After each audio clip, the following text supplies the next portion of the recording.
Welcome to the basic financial analysis, ratios, and performance monitoring in microfinance banks. This is Lesson 8 of the third part of the topic.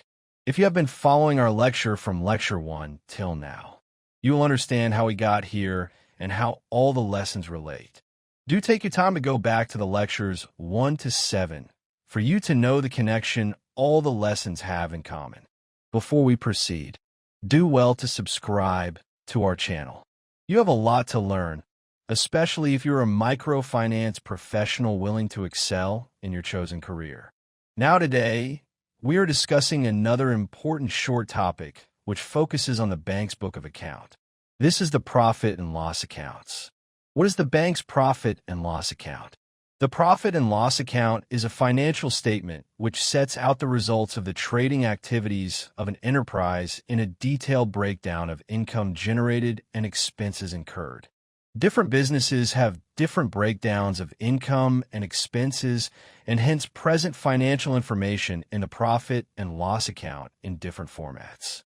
However, the overall or net profit recorded in the profit and loss account for any business is also the amount by which the balance sheet value of the business has increased. What do the profit and loss account do? The income statement gives an overview of the financial activities of an MFI over a particular period in time. This statement covers a period of time and could be on a monthly, quarterly, or yearly basis with the aim of ascertaining the MFI's capacity to generate income for the business. As a performance indicator, the income statement is very useful to determine the future of an MFB. The total revenue generated for the business is summarized and deducted from total expenses for the period.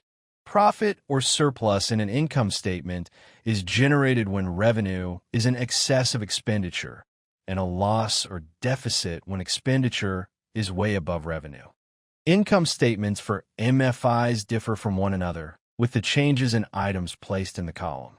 Unlike the client's income statement, the information in the MFI statement is divided in a way that operating accounts are segregated from non-operating accounts. The income statement is divided into two components, namely, the income and the expenses. The profit or loss position arises when one of the items supersedes the other in terms of the budget. The analysis of both gives us the gross profit. Let's look at the income first. The income part of the income statement is a combination of several columns with data showing financial activities over a period of time. Microfinance institutions generate income from different activities. These could be through operating and non-operating activities. Incomes made from the operating account are those derived from the MFI's core financial service activities, while the non-operating incomes are those derived from external activities. Non-operating income includes sales of items like books, training, or external sources.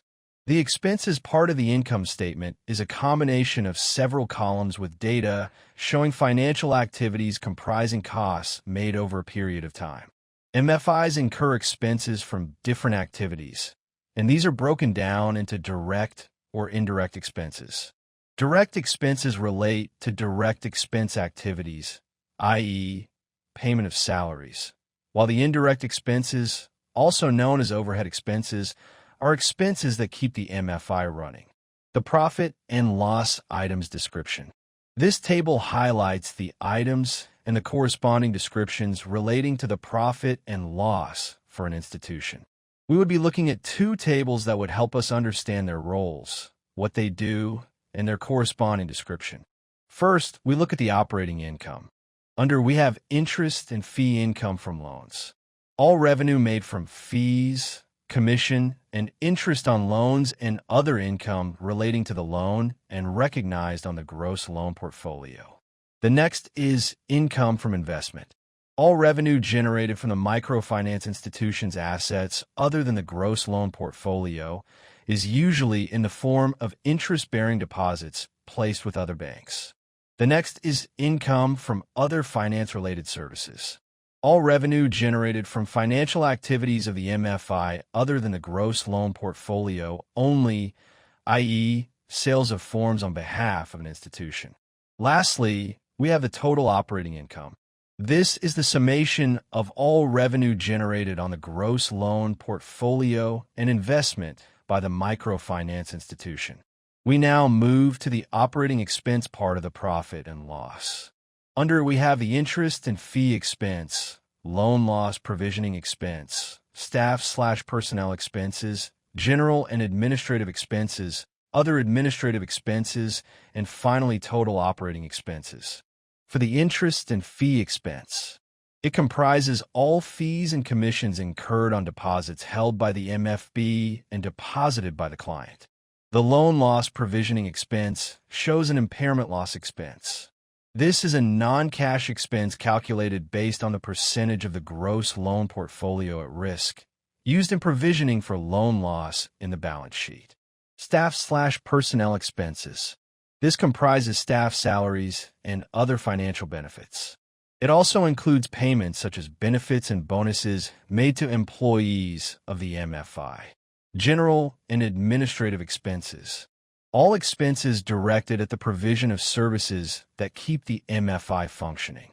These include, but are not limited to, rent, depreciation, utilities, transportation, etc. Other administrative expenses show all other administrative expenses directed at the provision of services that keep the MFI functioning. And finally, the total operating expenses.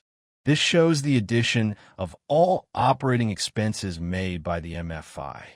In our diagram above, where we mention the components of the balance sheet, we mention the gross income. The gross income has the items, namely, non-operating income/expenses. This represents the actual position of the transaction, which could either be positive or negative. Other non-operational income. These comprise all income that is not in any way related to the core operations of a microfinance bank. It includes gains made from sales of assets, property, or income from other investments. The total non-operational expenses. These are expenses that are not in any way related to core operations of a microfinance bank. Items include interest charged to other borrowing cost and depreciation. Finally, we look at the net income with represent if the business actually made a profit or loss. The total revenue is derived after all expenses has been deducted. The expenses including operational and non-operational expenses. Let's do some practical work here. Assuming we have an already filled profit and loss account for an institution, it would look just like this. The narration under the item column has a corresponding value on the right side. These figures are imputed based on the transaction that was carried out specifically for that purpose. You can take a pause to better study the table below. The items, operating income, and operating expenses in the table don't have value attached to them because they are the headings of the table. Final note, items in the balance sheet are different for various MFBs as the source of funds and use of funds differ from each other. Hence the need to make use of the present activities engaged in. Before concluding this lecture, let us look at the other part of the profit and loss table, which is the comparative profit and loss statement. This is a sample comparative profit and loss statement. In this situation, we compare figures for 2 different years to better understand the performance of each and how best to manage the available resources allocated to it. Remember, financial institution profit and loss statements do not just end with the above analysis. Organizations use different formats in preparing their income statement. The most important thing is to arrive at a net result in accordance with the acceptable International Accounting Standard format. This concludes our Lecture 8. See you in Lecture 9, and do remember to subscribe to the other lectures in the description link. You also get to receive first-hand notification as soon as we release new learning content.